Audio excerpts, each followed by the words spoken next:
Let's go! Good people, one of my favorite videos to do in a year. I'm so glad that we're finally here. And with the components pricing the way they are, and especially RAM, like you have to make a financial decision, not just a purchasing decision, it's perhaps not a bad idea to be looking at case swap, or if you're lucky enough to do a full build, because cases in the past year have been absolutely phenomenal. So let's talk about what you should be considering into 2026, shall we? Let us start with the best first case category, which removes friction so that you can just focus on learning what to do first. And the Lian Li 207 nails the basics so right with a little bit of a twist because of their decision to move the power supply to the front of the enclosure to give unrestricted bottom airflow for your GPU. They did this without sacrificing top clearance for a radiator. There's a basic but still functional anti-sag GPU bracket built in. There's a ton of space at the back for all your cables and just a more compact frame than your average mid-tower because of that ATX reconfiguration. Almost nothing about the case fights you, so as long as you populate a power supply that's 160 millimeters or shorter, you'll be fine. Plus the price point, the $79 launch, is absolutely incredible, especially because we have 4 fans included. Clip. The specs on the 207 make it an absolute bargain, especially if you can find it at the $79 price point, because right now, or the time of the review, for example, things were like over $90 because the case was so popular. Then we have the Phanteks G400A, which brings a very familiar formula that we've seen for Phanteks in the past, and many of you have pointed out that this is basically a $60 enclosure with like $40 worth of RGB fans. And you're right, but they are 140mm fans, so cooling is totally taken care of out of the box. The RGB is also quite decent on the fans and also on the case itself. The interior is also quite roomy, that would accommodate large GPUs, plenty of coolers, tall CPU coolers too. The thing is, it's not that innovative, but it doesn't have to be. I think the ease of use for first-time builders is the priority, and the Phanteks G400A experience overall is quite seamless. I will point out the build quality is not as good as like the 207. The side panels, for example, are flimsy. I had some peeling elements on my glass. And the most annoying element is the center hub on the fans might not be centered, therefore it might appear like it's wobbling. And that's not okay. Now, who says your first enclosure should be, in the budget category or under $100? Because we have the Meshify 3. Here we are moving up a tier because the user experience is absolutely phenomenal and their design choices are all intentional, like how the power supply dust filter blends with the case foot, how the TG panels constantly lock in position, how the top panel gets removed and access to our fan brackets there, how we have these new storage brackets that are pretty clever, and cable management clips that extend out and can lock cables underneath.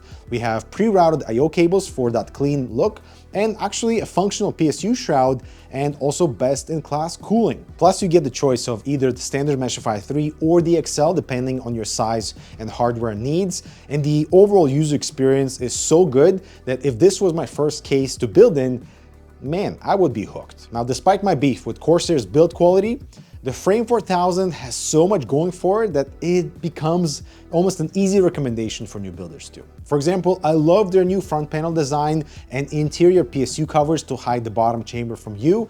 They went all in for modularity, so the front and your top brackets are on a rail system to accommodate whatever cooling you want to populate in there, which is easy to understand and work in. But the frame itself, like the power supply shroud, the motherboard tray, the rear PCIe area, are all removable, so making first-time installation much easier if you prefer to work outside the enclosure. There's a basic but functional GPU support beam with good height flexibility and 2 positions, and finally a cable cover that can be actually used to secure cables properly for that massive 24-pin to exit fine near the motherboard. We have 2 thumb screws for the power supply mount, which are captive, making installation easier. And if you ignore the thin paper-like metal side panels, this would be an easy recommendation for sure, and one of my favorite mid-towers still. It starts with nothing, just a pulse waiting to become something more. A sound that bends space, a curve that cuts through silence, a moment that pulls you in. This isn't just what you hear, it's what you feel. The tension before the drop, the calm before the win. Because every feeling, every world, every heartbeat has an origin. The Fractalscape, check it out below. For my next category, I want something different for cases that deliberately step outside the traditional zone, starting with the Height X50. So the perforated panels are not just aesthetic, they directly impact airflow while also giving the case that distinct identity. And also looking like a giant AirPods case, let's be real. Add in genuinely funky paint finishes and the curved glass panels or perforated sides, and also thoughtful internal layout with the PSU up top, and you get a case that prioritizes both the thermals and visual presence at the same time. All that style does not sabotage performance or hardware compatibility, so that's a huge positive. And in a sea of fish tanks, it's just nice to have something curvy again, you know? Then we have the Silverstone FLPO2, or the Floppy 2, that brings retro vibes in that sleeper form factor, which has been missing for quite a while. And behind that retro exterior is a surprisingly capable modern chassis. Full-size GPUs fit comfortably, especially because of that giant anti-sag bracket built in. Airflow is far better than the look suggests, and the internal layout still accommodates a 360 at the top with 4 usable 5.25-inch drive bays. It has a turbo button for the built-in fan controller, so total sleeper PC vibes because of the solid side panel. And they're totally banking on the whole nostalgia element because the price is astronomically absurd, especially because the frame is based on their 3-year-old SATA D1, which sells for like over $100 less. Then we have the Evolve X2, which redefines how a case presents itself. The triple glass presents your GPU from all sides. The internal layout is clean and intentional, like how the top fans align with the bottom. And the Matrix model just kind of shifts focus from component RGB to the chassis itself. It has its own limitations, but every design choice feels deliberate. Like the addition of fabric as texture on the interior is absolutely fresh and awesome. The 900 LEDs are customizable to display system information or time or just like a few animations here and there. And aside from the case layout itself, the Matrix seriously makes the Evolve X2 unique. It does not support 140mm fans anywhere, and that's actually the point. It's kind of like pigeonholing you into a specific build category and build direction, which might not be a bad thing for some people. The Cougar Omni X, where orientation flexibility is the headline. But the real win here is how usable each orientation actually is. So airflow paths remain sensible because the included standard and reversed 160mm fans. The case I/O is on the rail system, which is so cool, and component access is not compromised as long as you don't have to constantly be accessing the bottom of your motherboard. And the case does not feel like it's making too many sacrifices just to be different, and I would love to see more case manufacturers play around with this configuration. Moving into the best small PC case category without suffering, so compact builds that don't feel like a compromise. Starting with the Thermaltake TR100, it succeeds because it actually respects thermal realities. It supports powerful GPUs, proper radiator placement, and also unrestricted ventilation means you can run high-end hardware without constant tuning. Build quality is surprisingly solid, internal clearances are good, and nothing feels scaled down just to hit that size target. Plus, their color options are funky without being weird, and I was told they would fix that blindingly bright activity LED in the front that was just like a laser shining into your face, so I'm happy to hear that. This was actually one of my most enjoyable ITX experiences in a really long time, and this might be controversial, but the O11D Mini V2 is also in this category, but to be fair, it's a dual chamber ATX enclosure that can do so much more than your standard mid-tower at the same 45 liters. It refines an already strong formula, so improved airflow, better fan placement options, micro ATX optimizations with more top clearance, and cleaner cable management make it far easier to build in than in many larger cases. It supports series hardware while keeping the footprint relatively compact, especially when compared to like full-size towers that can do basically the same thing. And the price is absolutely reasonable at $99 with 4 fans included. That is a steal. This is one of those rare examples where a balance between price, size, ATX component fitment all come in together. It's just that people are tired of the fish tank aesthetic. Therefore, the Mini V2 is probably going to be overlooked because of it. For the next category, let us not skip all the innovation appreciation that quietly move the case industry forward. So like with the O11D Mini V2, we have two GPU support brackets, one that gets installed on top of the bottom fans with this clever adjust mechanism to fine-tune its height. There's a small vertical bracket too to hold your 24-pin to exit at the right height. We have movable I/O placement from the bottom to the top, and metal covers on the side ventilation to close the gaps to prevent blowback from the fans. The Lianli 217 is just such a cool case too, with toolless fans. Yep, you heard that right.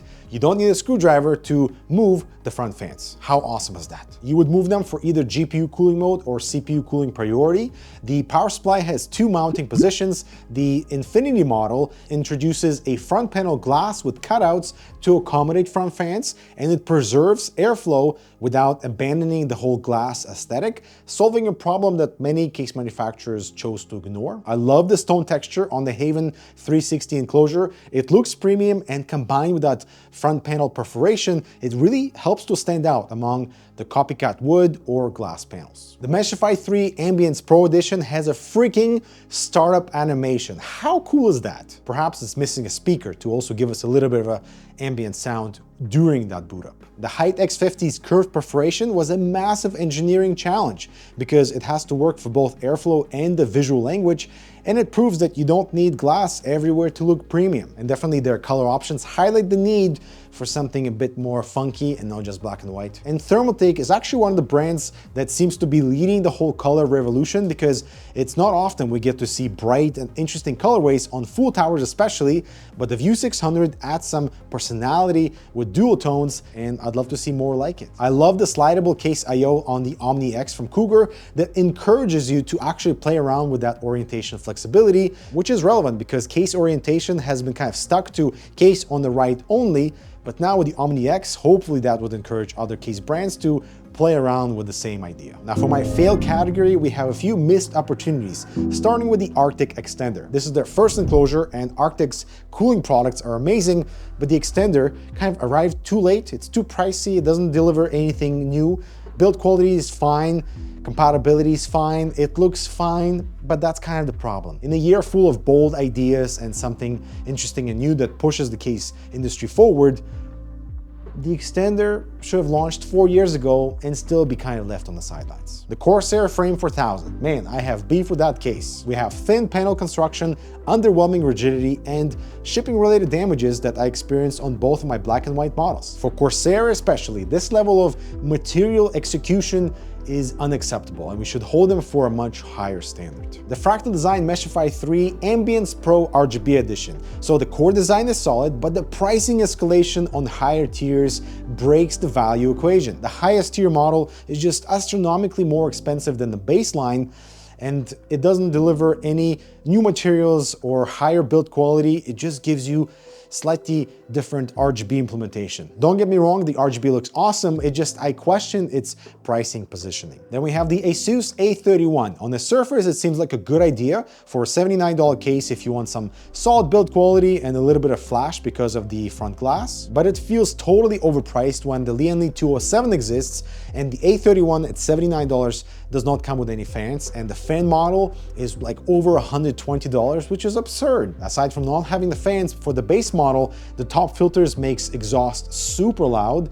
The angled PSU shroud fans do almost nothing, and they're also incredibly loud because of that ventilation pattern. Then we have the subbed shuttle enclosure with its reversible layout, which is actually very cool, but the default orientation of the GPU I/O facing up means any modern graphics card is going to suffer, and they did everything possible to make sure that cable routing is as difficult as possible, and also fans choking up because of unnecessary restricted case mesh. And the Gamdias M4M is a reminder that Micro ATX is actually booming, and more case manufacturers are starting to focus their attention on Micro ATX. And despite the good layout with the M4M, the build quality is just absolutely it makes Corsair look good because they used slightly thinner metal to save on cost and save on packaging and shipping, but in the end result, it just makes the case feel so cheap. For example, I had issues remounting the front panel after removing it once, just because of how thin the metal tabs were. Which brings me to my favorite category of like the benchmark of the case of the year that we should all strive towards. And the case of the year for me in 2025 was the Haven 360. This thing earns my case of the year, not by being flashy, but by getting the fundamentals exactly right. Like the internal layout is exceptionally well balanced with fantastic airflow delivery on a flow model, sensible radiator support, and clearances that make high-end hardware easy to work with. The case is also wider than your average, so CPU tower clearances is actually best in class. Everything feels totally intentional, from protective packaging to high-end delivery, and this is the type of experience that most people should strive towards. Build quality is where it really separates itself. I love the stone texture on the front panel that is fresh. They try to minimize metal on metal contact with all removable panels. Even the thumb screws have the washers to avoid damaging the paint. The rubber grommets are interesting and are working better than most. The GPU support bracket is quite flexible. Cable management is intuitive, and it is recommended that you use the Velcros. Access is excellent all around, and the overall build experience highlights so much attention to detail that you feel really taken care of. What ultimately solidified the Haven 360 as the case of the year for me is the balance. Like, sure, the specs are impressive, and the airflow is impressive too, but like, it's the full package that makes a difference. We had a year full of cool experimentation layouts, but it also shows that, you know, thoughtful engineering, clean work, and zero weak points is how you get to deliver something this extraordinary. And my only complaint, literally, for the entire enclosure is that I wish that Haven would offer a solid side panel instead of glass, because the solid panel just almost seems right, but it still earns my respect as the case of the year. So good people, let's continue conversation in the comment section below. I'll see you there.